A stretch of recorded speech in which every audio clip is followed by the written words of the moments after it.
Hello, তুমি আমার phone ধরছো না কেন? সেই ভোর থেকে ফোন করেই যাচ্ছি আর তুমি আমার ফোন তুলছো না। আমার ফোন সাইলেন্ট করা ছিল। আমি গেদে বর্ডার পার হয়ে ইন্ডিয়ায় চলে এসেছি। কি? তোমাকে এত কিছু তোরা সত্ত্বেও চলে এসেছো? এখন আমি কোন দিকে যাব? দেখো, আমাদের এই সম্পর্ক আমার ফ্যামিলি কখনোই মেনে নেবে না। তুমি বাংলাদেশে ফিরে যাও। কি? তখন তো ফোনে খুব বড় বড় কথা বলতে, আমাকে নাকি দেশে বর্ডার ভেঙে নিয়ে আসবে। বিয়ে করলে তোমাকেই করবো। আর আমি এখন যখন সবকিছু ছেড়ে চলে এসেছি আর তুমি আমাকে দেশে ফিরে যেতে বলছো। হ্যালো, এই সালে প্রেম ভালোবাসা এরকমই হয়, হাজারো স্বপ্ন দেখিয়ে মাঝ পথে ছেড়ে চলে যায়।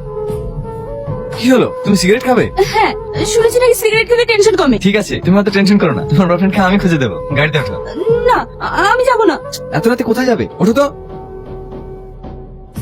আপনি কোথায় নিয়ে আসলেন? আমি এই ধরনের মেয়ে না। আরে এসো তো। মা, মা। তুই বিয়ে করে ফেলেছিস? শাবানা, রুমি, এই দেখ তোর ভাই কি করেছে দেখ। আমাদেরকে না জানিয়ে বিয়ে করে নিয়ে চলে এসেছে। মা, আমি বিয়ে করিনি। আমাকে দেখে কি তোমার এমন মনে হয়? মা, ভাবি কিন্তু খুব সুন্দর।